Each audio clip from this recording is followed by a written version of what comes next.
My name is David Johnson. I'm the Director of Training and Curriculum for the Americans for Prosperity Foundation's Grassroots Leadership Academy. We're an organization that travels around the country working with both our staff and with volunteers and activists, bringing free training courses, free informational courses to our field offices and other organizations all over the United States. I'm going to tell you a little more about GLA and a little bit of our programming at the end with a video. But over the next 35-40 minutes or so, we'd like to show you one of our what we call Insight to Action programs. And today's program is on the power of economic freedom. Now, obviously, you're here at this wonderful conservative leadership conference. You believe in economic freedom. That's why you're here. But let's face it, none of us do a particularly great job of explaining the power of economic freedom to our friends and neighbors and the other people in our communities. And that's really what we're going to talk about this afternoon. Some ways you can take the power, the moral imperative, if you will, of economic freedom back to your hometowns. This is our Grassroots Leadership Academy mission and vision statement. I won't bother reading the whole thing today, but I'll tell you the thing that excites me as the director of our training and curriculum program, with over 25 trainers traveling the country 3 out of every 4 weeks. That's how they spend their time. Is this. We go around the country trying to give people the education, trainings, courage, conviction, and leadership skills to defend the American dream from the progressive policies and false narratives of the left. That's what our programming tries to do, and we feel like we're doing a pretty good job of it. We always can improve. So today, the next 45 minutes or so, we're going to talk about how economic freedom has been a central driving force for increasing prosperity and well-being around the world, and we're going to learn why America's slipping economic freedom is threatening that progress.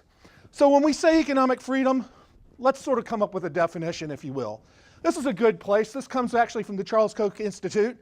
Economic freedom is the key to greater opportunity and improved quality of life, first and foremost.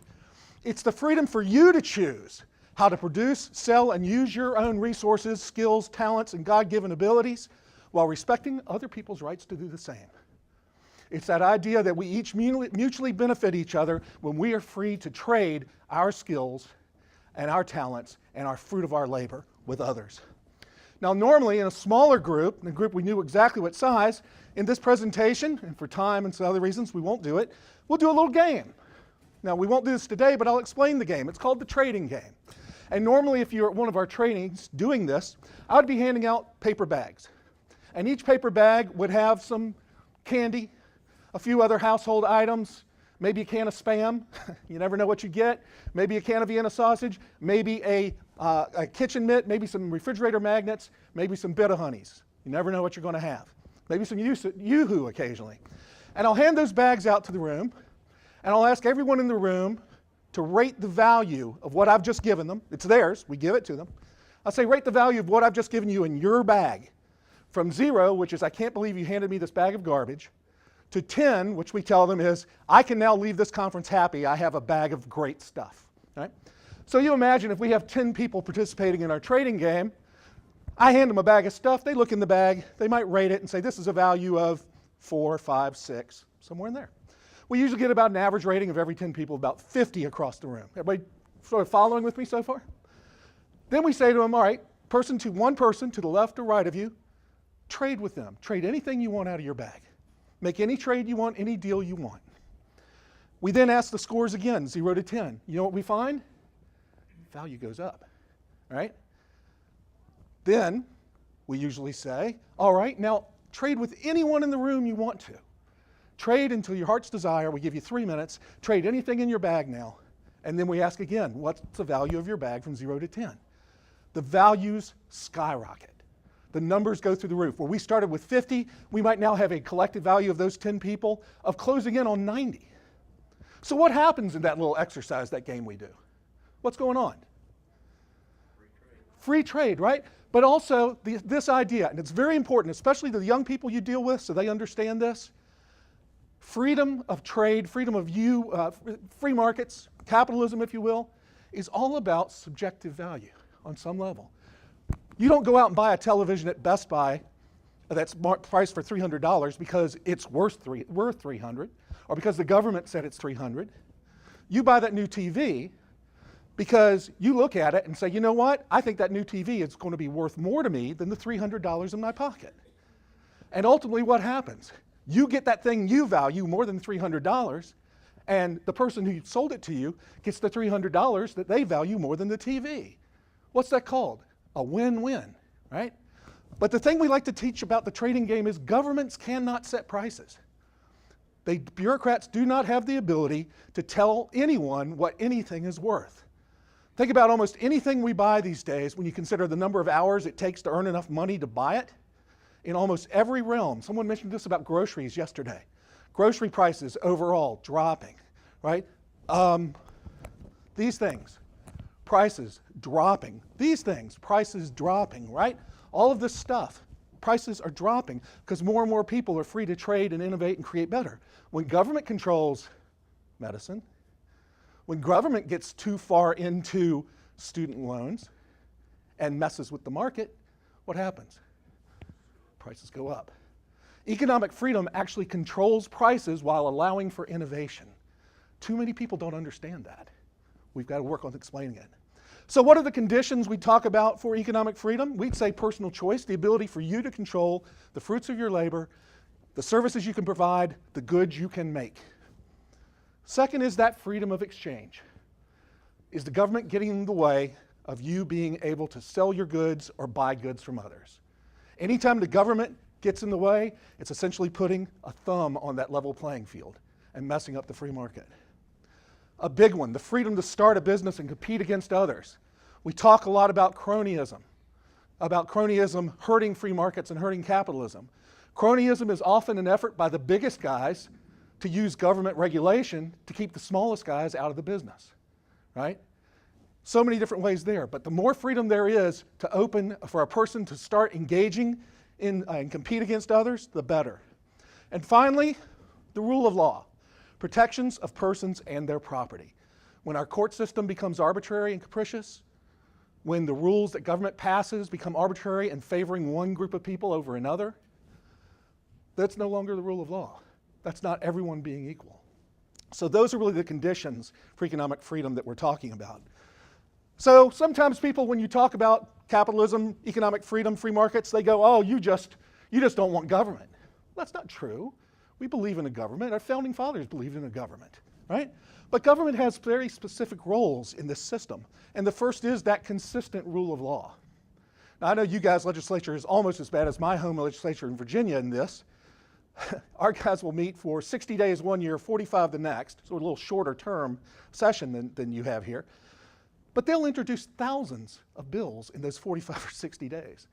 And they'll pass hundreds and hundreds and hundreds. So by the time they take effect on July 1st in our state, no one knows what's in the law. It takes you almost a year, and then of course the legislatures come back and change the law again. So it's not just the rule of law, it's that consistent rule of law.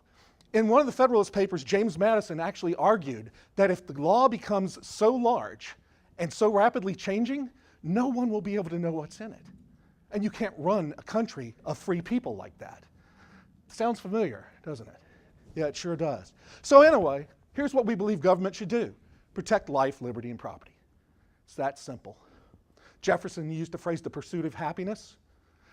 That phrase goes all the way back to Aristotle. It means basically, the language we sometimes forget what it really means. It's the idea of controlling yourself.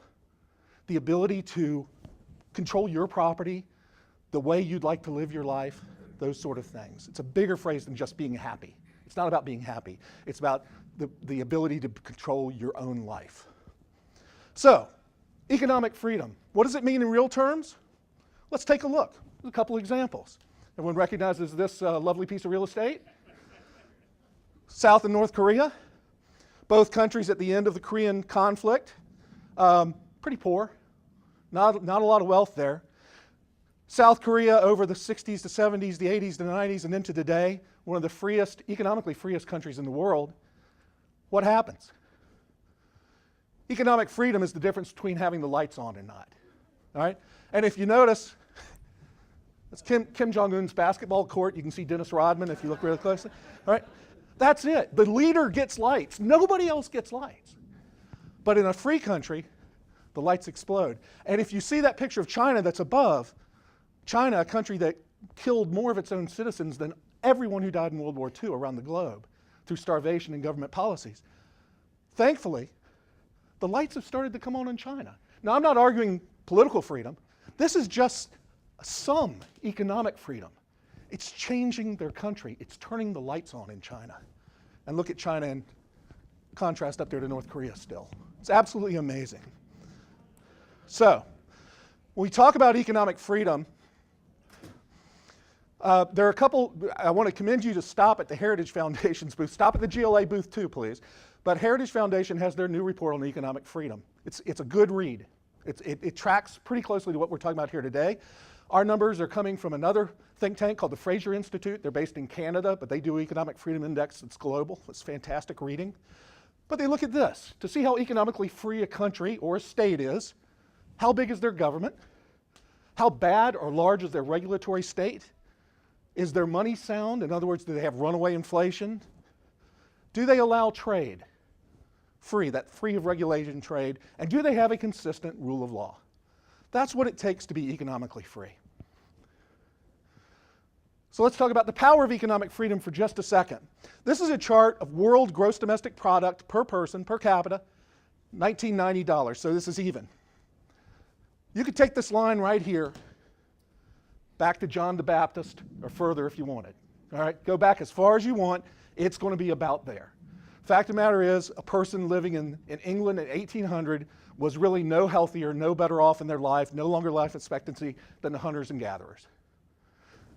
Poverty is unfortunately the natural state of humankind without freedom, because someone is always going to try and control all of us, aren't they?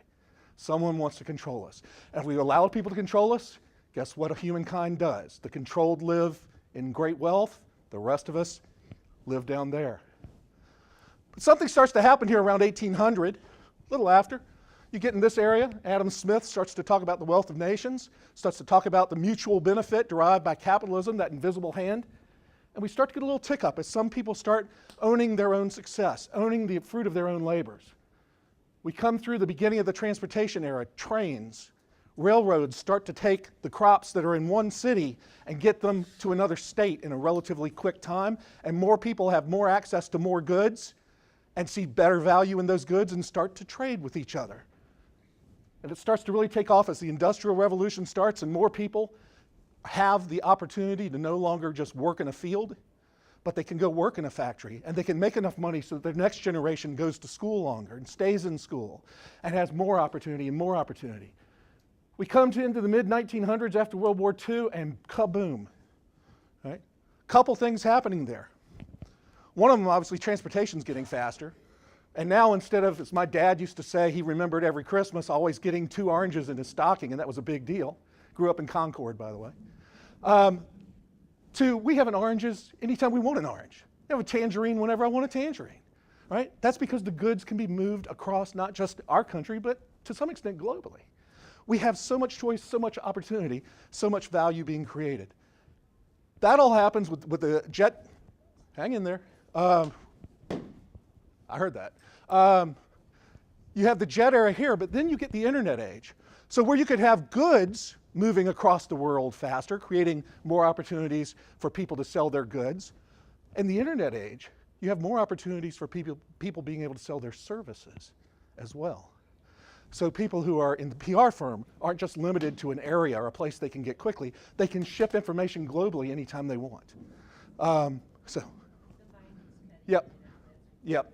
So we'll hope the storm moves on. So anyway, as you notice, through 2000 and on, that chart has continued to rise. The amount of world GDP. You know, more people have been pulled out of extreme poverty in the last 30 years than any point in the history of mankind. More countries have opened up. Give you an idea. This is the difference in income per capita. In the least economically free countries in the world, the lowest quartile, it's under $7,000 a year. In the most free countries of the world, the 25% most free, it's almost $40,000 a year. Imagine the difference on that. What does that mean just not for us, middle class, people doing all right? What about the poorest of the poor? The poorest of the poor in the most free countries make 700% more than the poorest in the least free countries. It's a massive, massive difference. Most of us come from a background, a religious background, where we believe in charity and helping the least fortunate. Helping the least fortunate doesn't mean moving them out of poverty. It doesn't work. It means just giving aid. This is what the point he's trying to make. You can't just be charitable to get people out of poverty in most cases, in a large scale. You've got to help them bring themselves out, give them the tools to lift themselves. That's the difference. Let's take another look at whether government can do it. This is the poverty rate from 1959 to 2013. These numbers are from the Census Bureau, and they basically adjust their numbers annually based on what it really takes to be fed, clothed, and housed. All right? So we go back to 1959, Eisenhower's last few years. The economy's doing pretty good. JFK comes in, does the largest single income tax cut in American history. The rates keeps dropping. Sadly, he's shot. Lyndon Johnson comes in, and about here we get the beginnings of the war on poverty. As we can see, we've been in a stalemate for 50 years. The number in poverty at about that point that the program goes in is 15.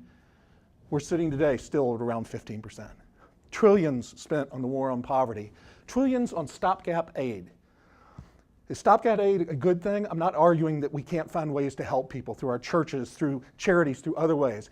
But a program of nothing but stopgap aid doesn't lift people out of poverty. It just doesn't. So we've got to find other ways that we can share this message, get government off the backs of people, and help them move forward in this. Let me give you a couple ideas. This is really what's important, I think, for us generally as conservatives. We get sort of into a trap when we talk to someone who doesn't believe in free markets or economic freedom, and we eventually get frustrated and go, keep your hands off my wallet, you know, whatever, right? Well, that's the argument for me. That's not a positive argument.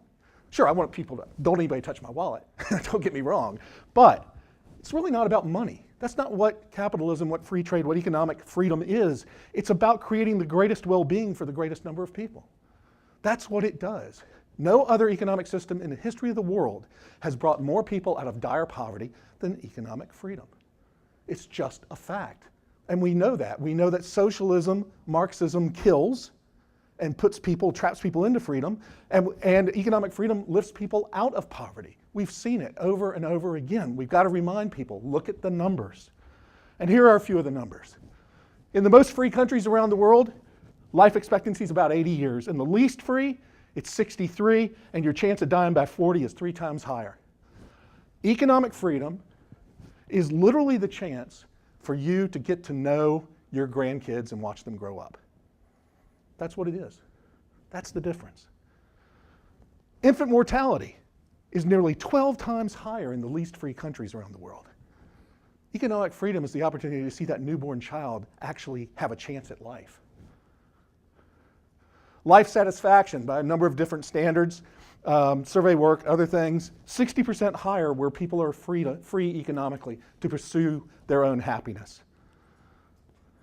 Gender equality even, laws allowing for equal treatment of men and women, 2.5 times higher in countries that are more economically free.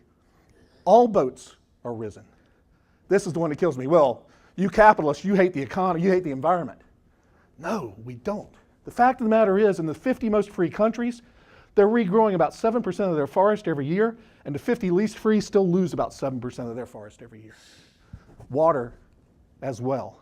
30% of people in the world's least economically free countries don't have easy access to clean water. Why is that? Why do you think that is? In those least free countries, you've got a real high concentration. So do they care about the environment, right? If there's no incentive to take care of the environment, which is what markets allow, there's no reason to build it back or grow it back. We have friends in our area who cut a lot of timber. And you know, it is, as soon as that land's cleared off, there are new trees going into that ground, you know, immediately. Not weeks go by before that happens. That doesn't happen in the least free countries. So here's the thing. Promoting economic freedom is about promoting happier, healthier, more fulfilled lives. The question for us isn't why we support economic freedom to the friends and neighbors and others we talk to. It's to look at them and say, why wouldn't you? We know it makes people happier. We know it makes people healthier. We know it means where people are more economically free, they're better educated. We know they live more fulfilled lives. Why wouldn't you support more freedom? That's the starting place. That's what we have to ask people. And the miracle of it all, is how different economists have talked about this over the years, is how when we talk about innovation and incentives and markets. You know, there's an old story that was told about the Soviet Union. The commissars would tell the nail plant, we need you to make 10,000 pounds of nails a day. And they would make like 100-pound nails. You know, just, here you go, right? Now, nobody can use it, but they've done what they asked, right? You think about the last time you were in a hardware store and the different types of nails you see in the United States. And how shocking something like the number of different types of nails you would see in a hardware store would be to about 25% of this globe. I mean, when you talk to people who come from economically disadvantaged countries or economically unfree countries, and they walk into an American grocery store, I've heard stories of people who start to cry. They walk in looking around, just in disbelief. All right, that's the power of economic freedom. I want to show you one other quick video that sort of explains how all of this works together. If any of you have ever heard the story I, Pencil from Leonard Read, a few of you, this is a great little video on that concept that I want to let you have a look at.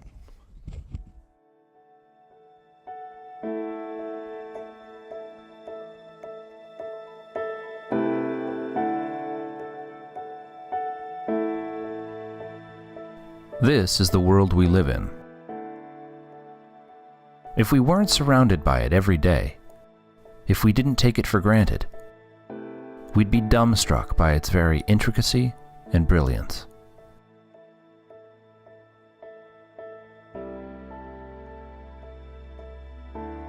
This is an ordinary, familiar wooden pencil.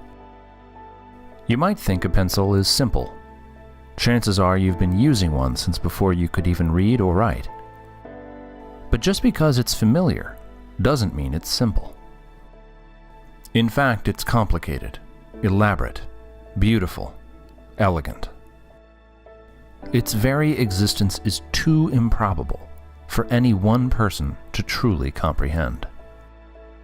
These are the basic materials that go into a pencil: graphite, cedar, metal, and rubber. But if you had all the elements of a pencil right in front of you, could you make a pencil?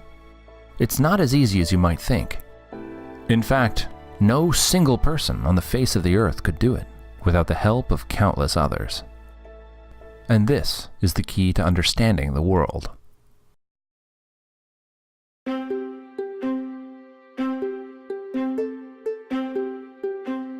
A pencil, just like you and me, is the end result of a vast and intricate family tree, a symphony of human activity that spans the globe. Through their work and knowledge, a vast number of people have had a hand in making this simple pencil. Unlike your family tree, this one begins with an actual tree. The most immediate ancestor of the pencil is a cedar tree in the Pacific Northwest. But the loggers who harvest the timber are also its ancestors. And these men don't work alone. They in turn are assisted by the people and industries that produce the saws, rope, and countless other tools that they use. These are also the ancestors of our pencil. As is the waitress at a nearby diner who sells the loggers lunch, to say nothing of the thousands of people involved in producing that simple midday meal. Across time and space, the web grows. Consider the roads, trucks, ships, communication systems, and the people who design, build, and maintain them. All of them are necessary to bring the lumber to the mills and the slat factories that process them. All of them are also the ancestors of the pencil. And even with the work of all these people, so far all we have is a stained wooden slat, a naked half of a wooden body of a pencil. But its family tree is larger and more extensive. The graphite is mined in China and Sri Lanka. At the pencil factory, it's mixed with clay and heat and other materials before it's extruded, dried, and baked in a kiln. People from different continents, different cultures, cooperate to bring these materials together with waxes and kilns and equipment from across the world. These too are the ancestors of the pencil. And the same is true of the eraser. With ingredients from around the world, it's the end result of a similarly complex and exotic branch of the family tree. As is the ferrule, the metal band made from material that is mined, refined, and shipped from all over the world. Each part of the pencil is the result of the collaboration and cooperation of millions of people. Together, they form a process that is constantly changing and adapting. A change in the availability or cost of material from one place might make another source more desirable, and the process changes and adapts fluidly. And there is a fact that's still more astounding: the absence of a mastermind, of anyone dictating these countless actions which bring a pencil into being. Each member of this family tree supplies only a small amount of the necessary know-how needed to make a pencil. They do so voluntarily, not because they necessarily want pencils or like pencils, but because by working to create them, they exchange their labor and skills for the wages that let them buy what they want and need. What you're seeing is the market at work. The spontaneous configuration of creative human energies, of millions of people with their various skills and talents organizing voluntarily in response to human necessity and desire, as if led by an invisible hand to promote an end which was no part of the intention. Every second we are alive, we benefit from the products of voluntary, spontaneous cooperation. This is the modern world. It's miraculous, it's intricate, and it gets better every day, so long as people are free to interact with each other. If we can leave the creative energies of humankind uninhibited, there's no limit to what we can accomplish.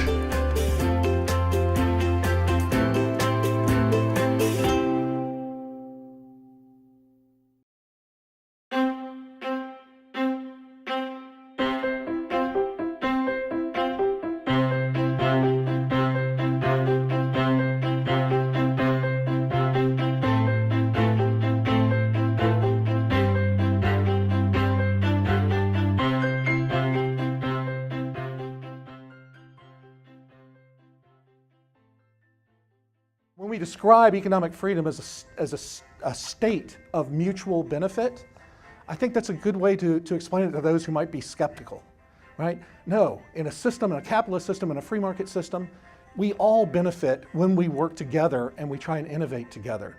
If someone ever comes up with something to put in a pencil instead of that graphite that doesn't need sharpening, that's going to change all the other parts of that, right? And that'll be a good thing. And maybe someone will do that. But we always have the opportunity to see that in a free system. In a planned system, we don't. There was another joke Ronald Reagan used to tell about a guy who was trying to buy a car in the Soviet Union. And they told him, well, you know, it takes a long time to get a car. We'll have your car in 6 years. And the guy said, 6 years? He says, yes, your car, you can buy a car in 6 years. He said, well, can I pick it up on Tuesday? I said, well, I just told you it's going to be 6 years. What Tuesday? Well, Tuesday, 6 years from now. He said, well, why Tuesday, 6 years from now? He said, the plumber comes Wednesday. Right? That's what happens in Ba-doom-ba. Only Reagan could tell that joke, right? That's the problem with planned economies. No one is innovating. No one's working together. The state is telling each person what to do and creates a mess of things, let's face it. When the way individual human beings with their skills, their talents, their abilities create a harmonious market together. So here's the thing about our great country and our founders. They laid out this plan. They believed in this concept. And for a long time, with a few notable problems, we heard the story of Harding last night in the cronyism, we've had a pretty free system here. We've been the most innovative people on the face of the earth. But you know what's happened in the last especially 20, 25 years as the Chinese, the Indians, other countries around the world have started to say, you know, maybe those Americans have a couple of pretty good ideas. It hasn't just been them, it's been other countries around the world who've been changing too. Again, numbers from the Fraser Institute. We'll go back to 2000. In 2000, we were the third most economically free nation in the world. And we were right behind Hong Kong and Singapore, two city-states that are a little unusual. So they're going to sit up there pretty much the whole time. So I'm not going to discount them. I'm just going to say, other than them, we were number one. By 2008, 1, 2, 3, 4, 5, 6, we're down to sixth. All right. Key component of this, notice from 2000 to 2008, right? Both parties have been a part of this problem. Maybe not equally, but both parties have been a part of this problem. By 2011, 1, 2, 3, 4, 5, 6, 7, 8, 9, 10. We're down to 10th in economic freedom in the world. Canada is above us. All right? Yeah, Mauritius is above us, right? The United Kingdom National Health Service is above us because of the changes in tax cuts and other things they're doing to make their country more free, more productive, and let their people have more say in their lives. By 2014, 1, 2, 3, 4, 5, 6, 7, 8, 9, 10, 11, 12. Notice a pattern? The numbers that were released in 2015. 1, 2, 3, 4, 5, 6, 7, 8, 9, 10, 11, 12, 13, 14, 15, 16. If you go out and look at the Heritage Foundation's Economic Freedom Index, I believe that their latest numbers put us at 17th. We're going down. We're going down on those principles of economic freedom, and we continue to go down. Hopefully it'll turn around. But the direction we've gone since 2000 has not been a good one. And I'll tell you, it's not just the fact that we're becoming more regulated and we're having these problems, and hopefully, again, we'll see some changes on that. But other countries are getting wise to the idea of economic freedom. Other countries are moving up. I mean, these guys have been in the news lately, but you know what? They've got a more economically free system than we do right now, according to the Fraser Institute. The Republic, that's not the state of Georgia, that's the Republic of Georgia, the former Soviet Republic of Georgia, is ahead of us in economic freedom. So we've got a lot of work to do. We've got to convince people that economic freedom, that free markets, that capitalism create the most well-being for the most people. That freedom is an unnatural state of humanity, that in socialist systems, in Marxist systems, freedom goes away. Economic freedom, personal freedom. If the state's going to take over planning of the economy, it can't handle dissenting voices. We've got to share that message and the positive side of it. We want the best for everyone, not just in the United States, but around the world, and that means more freedom. So, a couple last numbers real quick. Here's where we've gone from 2000 to those last rankings I showed you in terms of the numbers. Size of government, in 2000 we were the 34th best, we're now down to 74th. Regulation from 9th to 13th, sound money from 2nd to 38th around the world. In allowing trade without regulations and government interference from 22nd to 74th. And in terms of the rule of law, that consistent rule of law that includes both the speed at which legislatures change things and the way the courts adjudicate things, from 2nd in 2000 to 29th by the latest rankings. None of that is good news. We see it in the states too, right? Fraser also does rankings on the state level. 25 states in economic freedom have the lower unemployment, higher economic growth, and rapid population growth. The top 5 states in the US in their latest report, New Hampshire, South Dakota, Florida, Texas, and Tennessee, all of which are growing. Where the worst? New Mexico, Hawaii, Alaska, California, and New York. And Alaska probably would not be that low aside from the way they handle some of their payments of oil and control that market. Texas, people vote with their feet, especially in the United States. Plus 416,000 net migration from the 9 states with the highest income tax to the 9 states with no income tax. When taxes go up, people, especially within the United States, say, see ya, I'll go find somewhere else. This is an example for you. New York State, these latest rankings from Fraser. Economic performance, 37th of 50. Economic outlook, 49th of 50. Marginal personal income tax rate of 12.7%, worst in the country. Corporate tax rate, 49th. Inheritance tax rate, worst. Property tax burden, 43rd. Recently legislated tax changes, 48th. And their absolute domestic migration from 2002 to 2012, people who left New York State, 1.5 million people said enough of this and walked out the door. Take the other example of Texas, one of the top numbers in all those categories. From 2002 to 2012, almost 1 million people moved to Texas. Unless you want to see talent, unless you want to see educated people, unless you want to see the innovators move from your state, you have to ensure that your legislators are creating an economically free environment. You have to, or people will walk with their feet and vote with their feet. So, last thing on this, what can you do? Well, the first thing is tell the story. Find a way to tell people why countries, states, continents with economic freedom. In some cases, Canada has moved way up, and that helps all of us in some extent too. States and countries with economic freedom do better. Their people do better. Individuals have better, longer, healthier, more educated, more productive, more enjoyable lives when they live in places that are economically free. The poorest of the poor are tremendously better off in places that have economic freedom. The poorest of the poor. Remind people of that. Remind them what socialism has done to the poorest of the poor. It's trapped them in poverty. What economic freedom has done is lifted people. And no other system, as Milton Friedman used to say all the time, no other system in anything man has come up with has been able to lift people out of poverty like capitalism has. So, let's restore and protect these. First off, the ability to plan your own life. Freedom of exchange, taking your goods and services and finding other people to trade them with freely. You know there are places in this country where a kid can't have a lemonade stand?